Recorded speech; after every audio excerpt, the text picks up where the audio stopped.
अस्सलाम वालेकुम, मैं हूँ हमाद सोहेल और आप देख रहे हैं क्रिप्टो फिकर। पिछले 2 दिनों से हम आपके साथ जो है वो पॉवेल की जो जैक्सन होल कॉन्फ्रेंस में स्पीच होनी है, उसको डिस्कस करें, उसका क्या इम्पैक्ट हो सकता है। लास्ट टाइम हमने आपके साथ जो है शॉर्टर रिव्यू शेयर किया था कि पॉवेल की स्पीच का जो है वो उनका क्या स्टांस हो सकता है, क्या इम्पैक्ट हो सकता है।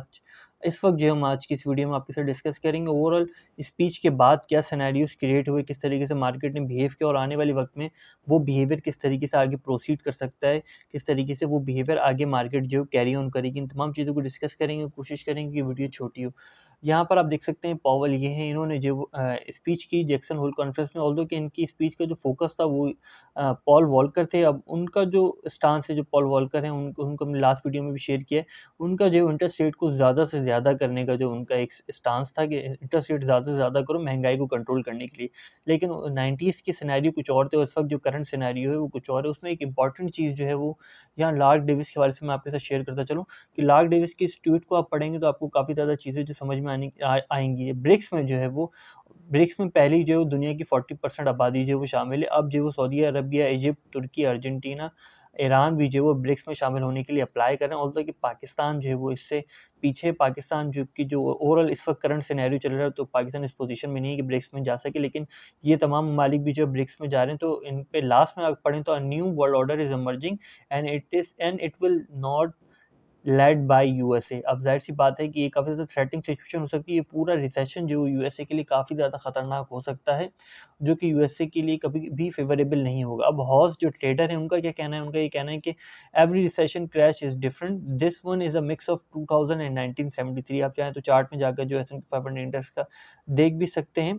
अब नेक्स्ट ज़रा देख लें एक्सआरपी के हवाले से एक अच्छी खबर ये है कि एक्सआरपी यहाँ पे देखें, world economic forums confirm ripple as an official partner. अब इसको जो है वो आप चाहें तो यहाँ पे जाके डिटेल भी पढ़ सकते हैं। हमारा जो फ़ोकस है वो रिपल से ज़्यादा एक्सआरपी है। ऑल्दो कि केस सिक्योरिटी एक्सचेंज कमीशन और रिपल का चल रहा है, लेकिन उसकी प्राइस का इम्पैक्ट जो है वो एक्सआरपी पे आता है। तो जब तक ये केस चल रहा है सिक्योरिटी एक्सचेंज कमीशन और वर्सेस रिपल, वो जब तक रिज़ॉल्व नहीं हो जाता तब तक जो है वो इस किस्म की खबरें बड़ी तो हैं, लेकिन उतना ज़्यादा इम्पैक्ट आपको नज़र नहीं आएगा और आना भी नहीं चाहिए इन खबरों का इतना ज़्यादा इम्पैक्ट। अगर इन खबरों का इम्पैक्ट आपको उस तरीके से नज़र आता है तो फिर जो असल मेजर रीज़न है प्राइस के क्रैश करने का वो फिर हाइड आउट हो जाता है, फिर फोमो में लोग बाय करते हैं और फंड में जो बेच देते हैं। देखें तो ये कुछ सिचुएशन रही है, आपको ओवरऑल नज़र आई है। पॉवेल की स्पीच के बाद तो आपको वर्ल्ड वाइड रेड नज़र आता है, ऑल्दो कि सिर्फ कनाडा या यूएसए नहीं बल्कि चाइना और जापान भी जो है वो आपको वर्ल्ड वाइड जो है क्रैश और फेयर की सिचुएशन नज़र आती है। S&P 500 इंडेक्स में देख लें तो अब सिर्फ आपको इलेक्ट्रॉनिक्स कम्युनिकेशन सर्विसेज जो है वो आपको परफॉर्म करती हुई ग्रीनिश में नज़र आती है 3% की पॉजिटिव के साथ। बाकी पूरा S&P 500 इंडेक्स जो है वो आपको रेड नज़र आता है। इसी के साथ अगर देख लें वर्ल्ड मेजर इंडिसेस को, रियल टाइम फ्यूचर इंडिसेस हैं यहाँ पे, तो ये सिचुएशन आप देख सकते हैं यूएस 30, यूएस 500, टेक 100 तमाम ये जो है वो आपके देख सकते हैं ओवरऑल रेड है। हांगकांग, चाइना जो इंडिसेस इस वक्त जो है वो पॉजिटिव हैं, फ्यूचर इंडिसेस जो हैं वो। बाकी निफ्टी जो है वो आई थिंक हाँ निफ्टी है, निफ्टी इंडिया जो पॉजिटिव है। अब इसी को थोड़ा आगे प्रोसीड कर लेते हैं तो आपको नज़र आता है वर्ल्ड मेजर इंडिसेस जो क्लोज हो चुके हैं इस वक्त। तो आप देख सकते हैं कि तमाम ऐसे इंडिसेस जो हैं वो आपको रेडिश में जो क्लोज होते हुए नजर आता है। ऑल्दो रशिया की जानिब से थोड़ी बहुत परफॉर्मेंस आपको नजर आई। कराची 100 इंडेक्स जो -44.1 के साथ जो क्लोज होता हुआ नजर आया। अब 3 हफ्ते रह गए हैं। अब राउंड अबाउट 21 सितंबर तक मार्केट अपने आप को करेक्ट करेगी जितना भी इंटरेस्ट रेट अनाउंस होना है। ऑल्दो कि अब ये 3.2 तक जाता है, 3 तक जाता है, तो उस हिसाब से मार्केट अपने आप को वेरिएट करेगी। जो एक्सपेक्टेड 21 का क्रैश है वो शायद आपको उस वक्त नजर ना आए। ऑल्दो के सिनेरियोज अगर इसी तरीके से रहे तो जो रियल क्यूरियोसिटी है, द रिच डैड हैं, उनकी प्रोडिक्शन ये है कि 21 सितंबर के बाद आपको एक मेजर क्रैश जो है वो नज़र आ सकता है। जिस प्रेडिक्शन को जो पीटर ब्रेंडन ने भी जो है वो एंडोर्स किया है, पीटर स्किप भी इसी किस्म की बात करें, लेकिन ऑल्दो कि 21 सितंबर को मार्क करके उन्होंने ये बात नहीं की। वीकली टाइम फ्रेम में देखें तो बिटकॉइन इथेरियम की सिचुएशन इतनी बुरी नज़र नहीं आती वीकली टाइम फ्रेम में। ऑल्दो कि अगर आप डेली टाइम फ्रेम में देखें तो आपको तमाम चीज़ें ही जो है वो रेड नज़र आती हैं, कोई इतना ज़्यादा वॉल्यूम में नज़र नहीं आता। अब इंपॉर्टेंट चीज़ एक और देख लें तो आपको इथेरियम की एक्सपायरी जो है वो हमें होती हुई नज़र आई है।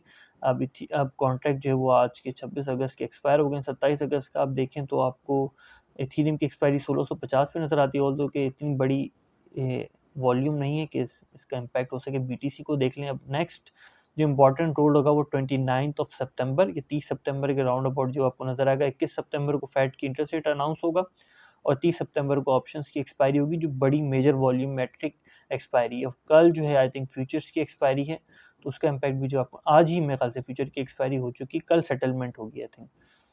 अब ज़रा देख लें तो ये 1 आवर टाइम फ्रेम में S&P 500 इंडेक्स की जो है वो सिचुएशन है। ऑल्दो कि आप देख सकते हैं आपको ज़रा-सा एक ग्रीनिश पैटर्न जो नज़र आता है, ऑल्दो कि पूरे टाइम जो S&P 500 इंडेक्स जो क्रैश करता रहा, लेकिन 4057 पे आके जो मार्केट क्लोज़ हुई। अब इसको ज़रा फ्यूचर इंडिसेस के साथ कंपेयर कर लेते हैं, फिर आपको ओवरऑल सिचुएशन समझने में थोड़ी-सी जो है वो आसानी हो सकेगी। और बिल्कुल इसी टाइम ही जो है वो फ्यूचर इंडिसेस जो है वो क्लोज़ हुए हैं। अब 2 दिन बाद जो फ्यूचर इंडिसेस खुलेंगे, अब ज़ाहिर-सी बात है कि मेजर इंडिसेस जो हैं वो आपको यहाँ पे ज़रा कंपेयर कर लेते हैं। 4057 पे क्लोज़ होते हुए नज़र आया, फ्यूचर इंडिसेस जो हैं 4042 पे, एक गैप तो आपको वैसे ही जो वो मिल जाता है। अब ऑल्दो कि 2 दिन के बाद जो है वो आपको फ्यूचर इंडिसेस जो है वो ओपन होते हुए नज़र आएँगे। इसी के साथ ज़रा देख लें आप S&P 500 इंडेक्स की ओपनिंग वो तकरीबन 2 दिन 15 घंटे के बाद है, और फ्यूचर्स की ओपनिंग जो है वो 2 दिन बाद है, यानी कि 15 घंटे पहले जो फ्यूचर इंडिसेस खुल जाएँगे। ओवरऑल अगर ये ऑलरेडी एक गैप में एक क्रिएट कर चुके हैं, अब 15 घंटे में और ज़्यादा बड़ा गैप आ जाता है, फिर आपको काफ़ी बुरी सिचुएशन नज़र आएगी। ऑल्दो कि नेक्स्ट ओपनिंग में रिकवरी दिखा देता है थोड़ी बहुत, यहाँ तक कि अगर रिकवरी भी दिखा देता है 4110 की, तो या आपको थोड़ा बहुत जो है वो रिकवरी सेशन जो है वो नज़र आ सकता है। अब बिटकॉइन को देख लें तो वीकली क्लोजिंग है, तो ज़ाहिर सी बात है कि बिटकॉइन भी जो है वो क्लोज़ है, तो 2 दिन बिटकॉइन भी आपको जो बंद नज़र आएगा, सेम ही फ्यूचर्स का। तो बिटकॉइन की सिचुएशन देख लें तो बिटकॉइन जो क्लोज़ हुआ है 20,470 पे क्लोज़ हुआ, और इथेरियम जो है वो 1533 पे जो है वो क्लोज़ हुआ है। ऑल्दो कि आप ऑप्शंस की एक्सपायरी से भी इथेरियम की प्राइस का अंदाज़ा जो लगा चुके होंगे, किस तरीके से जो मैक्स प्राइस को अट्रैक्ट किया इथेरियम ने, लेकिन क्लोजिंग जो है वो आपको 1533, और अगर कोई मार्केट में पॉजिटिव न्यूज़ नहीं आती, तब तो मार्केट 2 दिन जो है वो आपको इसी रेंज में वेरिएट करती हुई नज़र आएगी। ये जो इथेरियम 1533 आपको नज़र आता है, और बिटकॉइन जो 20,470 नज़र आता है, तो हाईली वोलेटाइल मूव्स भी अगर आते हैं, तो भी वो भी जो इसी रेंज में आपको जो होते हुए नज़र आएँगे। अगर कोई बड़ी खबर या बड़ी अनाउंसमेंट जो है वो मेजर इंडिसेस ओपन होने से पहले नहीं आती या नहीं होती, तो मार्केट नॉर्मल बिहेव करेगी, और इस सिचुएशन में जो मार्केट हाईली वोलेटाइल मूव्स दिखाती है वीकेंड्स में, क्योंकि वीकेंड्स में जो वो बिटकॉइन या इथेरियम के ऊपर जो इंटरनेशनल मार्केट का वो इम्पैक्ट जो है वो नहीं होता। ऑल्दो कि इस मूव से आप फ्यूचर इंडिसेस की नेक्स्ट ओपनिंग को जो प्रेडिक्ट कर सकते हो। तो बिटकॉइन की ये कुछ सिचुएशन है, ऑल्दो कि it's just break the trend line, जो ट्रेंड लाइन इसको ब्रेकआउट कर चुका है। अब देखते हैं कि नेक्स्ट मूव जो है वो कहाँ से क्या करता है। ऑल्दो कि इसको रीटेस्ट करता है, रीटेस्ट करने के बाद दोबारा से नीचे जाता है, तो ज़ाहिर-सी बात है वो आपको इस हवाले से जो पता लग जाएगा। ऑल्दो कि आप सेलिंग प्रेशर जो हम देख सकते हैं, इन्हीं तमाम चीज़ों को थोड़ा-सा और डीपली जो है वो देख लेते हैं। यहाँ पर आपको हमें जो है एक बाइंग प्रेशर जो नज़र आता है, ऑल्दो इन दोनों कैंडल्स के अंदर जो हमें एक बाइंग प्रेशर नज़र आता है। इस किस्म का बाइंग प्रेशर जो ये हिंट होता है कुछ टाइम के बाद, अगर और भी क्रैश आता है, तो इसको रिकवरी पोजीशन जो है वो इस बाइंग प्रेशर के बाद जो हमें मिलती है। ऑल्दो कि सेम सेलिंग प्रेशर जो जैसे हमें यहाँ पे नज़र आया था, एक सेलिंग प्रेशर हमें यहाँ पे नज़र आया था, फिर जो है वो मार्केट ने ऊपर गई थी, 25,000 तक गई थी। ऑल्दो कि इस किस्म के मूव्स आपको नज़र आते हैं, लेकिन एक सेलिंग प्रेशर जो है वो आपको मार्केट में नज़र आ रहा है। दूसरी तरफ अगर आप देखें तो आपको ऑल्दो कि सेलिंग प्रेशर इतना बड़ा नहीं है, लेकिन हैंड जो है वो यहाँ पर जो है वो एक मार्क जो है ग्रीन मार्क शो हो रहा है। ऑल्दो कि 1 या 2 ग्रीन मार्क शो होते हैं, उसके बाद आपको पॉजिटिव चीज़ें जो है नज़र आना शुरू करती हैं। मार्केट ऑर्डर्स में तो स्कैटर्ड है, लेकिन आप देखें तो आप में जो है वो ऑर्डर्स जो हैं वो उस हिसाब से नज़र नहीं आते। ऑर्डर्स देख लेते हैं ज़रा एक दफ़ा। सेम आप देखें तो 13,000 10,000 के ऑर्डर्स खत्म हो गए, 13,000 तक जो वो बाइनेंस में अपॉर्चुनिटी है। इस वक्त भी जो बायर समझ रहे हैं कि 13,000 तक जा सकते हैं। ज़रा-सा कॉइनबेस प्रो को देख लें तो और सिचुएशन जो वो क्लियर हो जाएगी कि बायर जो है वो किस पोजीशन तक जो है वो प्रेडिक्ट कर रहा है बिटकॉइन के जाने की। तो देख सकते हैं यहाँ पर BTC USD, तो बायर स्टिल जो है वो 10,000 की रेंज में जो है वो अपॉर्चुनिटी ढूंढ रहे हैं। सेम उसी तरह का सिनेरियो जो हमें नज़र आता है।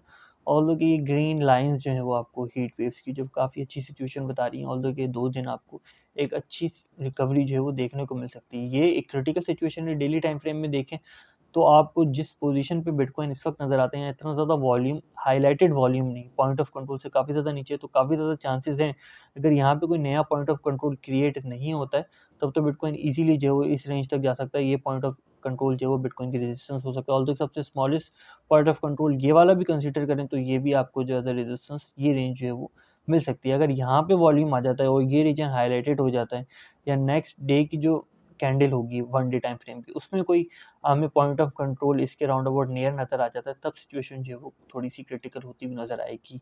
वीकली टाइम फ्रेम में देख लें तो सिचुएशन हमें क्या नज़र आती है, तो सिचुएशन कुछ इस तरीके से है कि 29 अगस्त को जो है वो क्लोजिंग होनी है, बिटकॉइन 200-300 मूविंग एवरेज के बीच में है, एक रेड कैंडल स्टिल जो है वो मेंटेन होती हुई हमें नज़र आ रही है, लेकिन कोई चांस नहीं है इस रेड कैंडल के ग्रीन होने का हैवी बॉइलिंग प्रेशर के साथ, ये हैवी बाइंग के साथ जो है वो, ऑल्दो कि अगर ये और ज़्यादा क्रिटिकल सिचुएशन होती है तो 300 मूविंग एवरेज को भी जो है वो ये टच कर सकती है। और ओवरऑल जो सिचुएशन चल रही है यूएस स्टॉक्स की, यूएस रिसेशन की, तो बिटकॉइन को थोड़ी बहुत रिकवरी लेना जो है वो नेक्स्ट वीक में ज़रूरी है, ताकि जब यूएस स्टॉक हैवीली क्रैश करें या करेक्शन लें तो तब जो है वो बिटकॉइन उतना ज़्यादा क्रैश ना हो, ऑल्दो कि 17,000 16,000 तक ही जो है वो रहे। लेकिन रियल क्योसकी और पीटर ब्रेंडन और हो गए तो ऑल्ट स्फेरा हो गए, इन लोगों की प्रेडिक्शन जो इथेरियम और बिटकॉइन के हवाले से काफ़ी ज़्यादा बेरिश और काफ़ी पुरानी भी है। तकरीबन जून, जुलाई, अगस्त से जो है वो राउंड अबाउट इन्हीं रीजन्स में जो उन्होंने प्रेडिक्शन की। इन तमाम चीज़ों को हमने डिटेल जो वीडियो में डिस्कस किया था।